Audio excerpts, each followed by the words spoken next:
So obviously we're happy to get the win. We didn't feel like we had played a clean game in the first half, and we challenged them to come out and play better in the third quarter. And what that meant is in the first half and some of the beginning of the third quarter when the shots weren't falling, we started to talk about when we were on the arc, we were jogging through our cuts, and we needed to be violent and execute our cuts violently. We needed to sprint through things.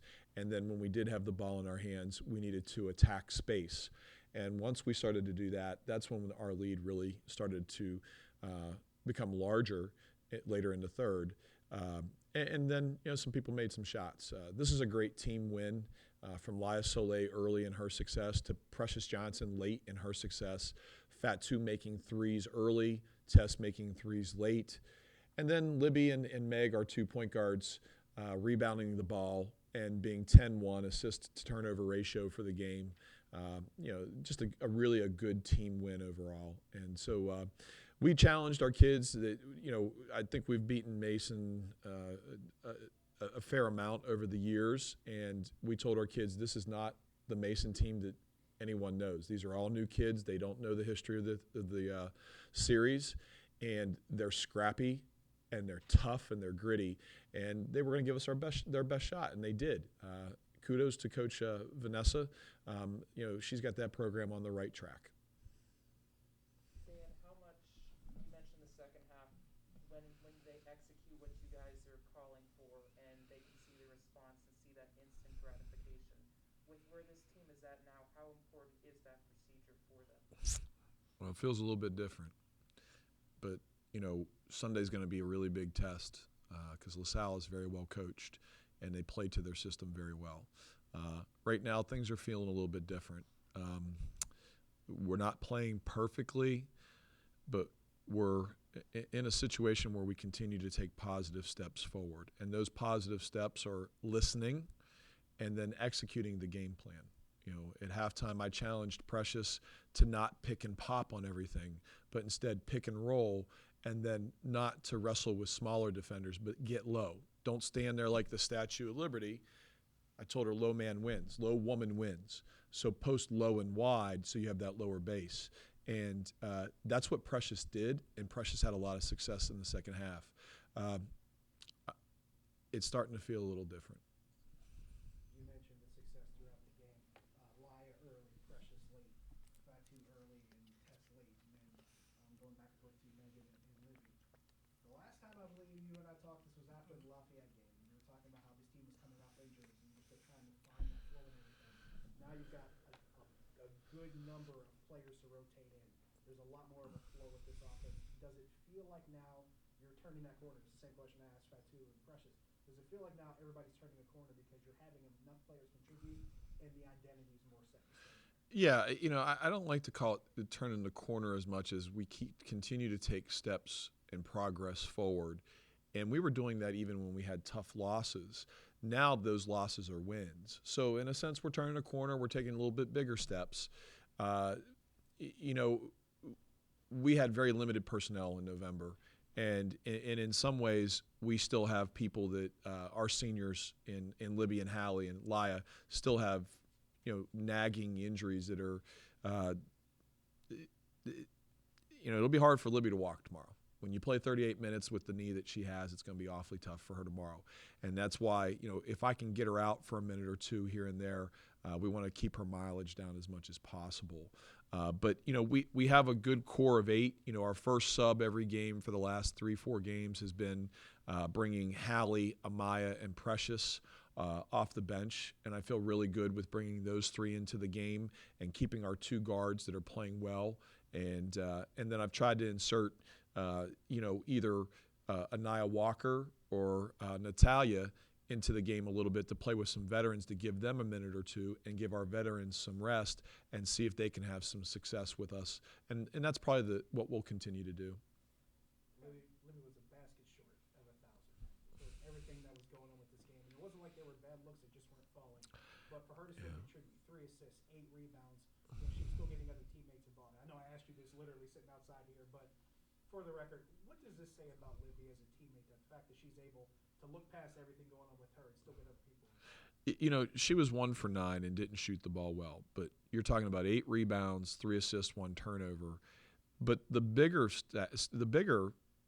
contribution was not really a stat. It was her ability to break pressure and to get us going in transition, because we're best when we don't have to run sets and we can play in transition and play with some freedom. And she was really the best player on the floor tonight to do that. She was excellent getting the ball to the nail, getting the ball below the free throw line in transition. But, a kid who's stuck a bucket away from scoring 1,000 points and she's looking to pass it, it's just a situation where she doesn't really care about personal accolades. She's a kid that really cares only about winning. And that's the most important thing about her. And it's the defining characteristic of who she is and what her career will be at Duquesne. Coach, you started off a little slower in the first quarter there. Had I think a 3-point lead at the end of the first quarter. Had a much more significant lead at halftime. They came out in the third quarter, kind of knocked you in the mouth a little bit there, and then you kind of ran away with it in the fourth quarter. What did you see from Mason coming out of halftime into the third quarter, and how did you adjust to it going into the fourth quarter to pull out the win? I really wasn't as focused on Mason as I was ourselves. And, they went to a zone, and that the ball was sticking in our hands a little too long, and that contributed, and shots just weren't falling. And so when shots don't fall, some of our Achilles heel is that we get down on ourselves a little bit, and our defensive effort and energy is not there. And so I called a timeout, and I got after him pretty good in that timeout about, shots are not going to fall sometimes, but we've got to have the effort and the energy. And they certainly answered the call later in the third quarter. Mason made that run towards earlier. We couldn't make shots. We had the looks that we wanted, just like the first quarter.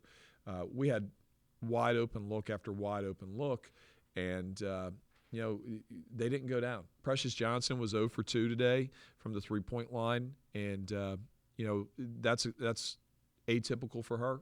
I think she had 2 good looks at it, but we got to make sure that Precious is in here before games and gets her shots up before the game, so she's in rhythm. And so hopefully that'll change. But to take Mason's best shot and say, okay, that's your best shot. We're not playing real well, and to come out of that, it gives you belief and it gives you energy. It's another small step and a bigger step that continues to breed success. Was there a certain emphasis in the game plan coming in on how to deal with Amaya Scott with everything she's able to do in the game? What was the approach with her?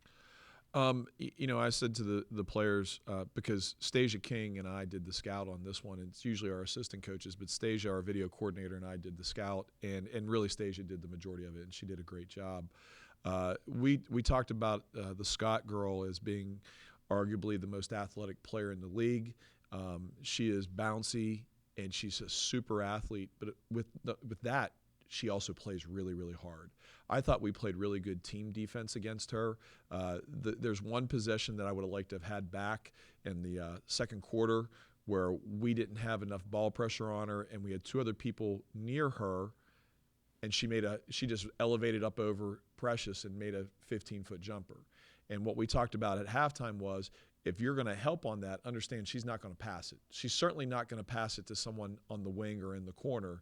So you need to make her uncomfortable, and you need to be a heck of a lot closer to her. And I think we did that in the third and the fourth quarter. And overall for the game, for her to be 3 for 10 and only finish with 10, that's a good night. I think she was averaging 17. So good night. Follow up to that, Dan. You mentioned Stasia helping you with the scout. Obviously, she's played for you in the past. Just how much confidence does that give in her knowledge of this program and her growth on the staff? Stasia is very good with basketball. She's a very good X's and O's person. She knows the game very well, and she has an analytical brain. And so there's a reason why she's the video coordinator, and it's because she can break film down, and she can exploit she can exploit weaknesses. She understands advantage and disadvantages. She knows how to find solutions for us to have success. And so I really like her in that role, and it's going to make her a really good coach. We probably won't be able to keep her really long because she's going to find an on-court role soon. She does a great job. And it's great to have, and I have to say this, it's great to have alumni in those roles. Was this her first scout this year? Yeah, yeah. But, I mean, it was her first scout of really putting it a lot together because the person she was working with was a slug. He didn't get as much done, that being me. Typically, she helps the assistants a lot prepare for scouts, but this was really kind of the one that she could own, and she did a great job with it. The three-pointer from the corner at the end of the third that Tess knocked down. After that stretch where she had open looks, they just weren't falling like you mentioned. Yeah. But the team as a whole wasn't shooting that ball in the corner. Two-parter. A, how big was that for the team as a whole to knock that shot down in the corner and start the fourth quarter on a different note? And B, what was your thought about how Tess, even though she wasn't knocking down shots, she still looked for good looks, still had good form, good rhythm, and everything. She just stuck with it. Shoot or shoot, and you can't criticize any of the shots that she took tonight. It just took her a little while to get warm.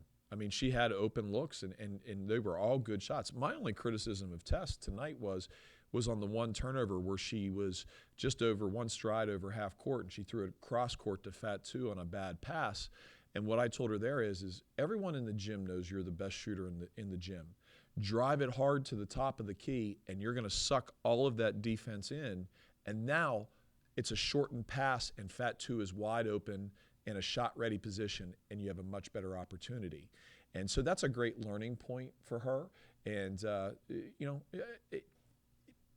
Tess Meyer's a pretty good player. And so you just got to keep letting kids who can really shoot themselves out of a slump like that. And that was a little slump to start the game. Coach, you talked to us on Monday about pulling your post players towards the free throw line. It seemed like Precious kind of dominated much lower and deeper than that, especially in the fourth quarter. Was that a matchup or a game plan decision, or? That was a matchup. It wasn't really a game plan decision. We saw that when in the first quarter and the second quarter when they were playing behind Laya,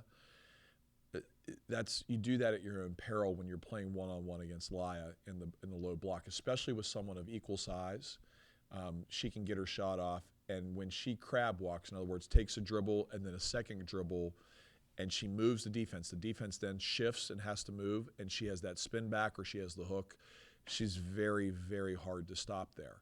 And what we saw, again, was Precious being challenged at halftime to not pick and pop, but to pick and roll. And, I mean, there was a lot of contact. I mean, it was a very physical – they were very physical when they put her in the low block.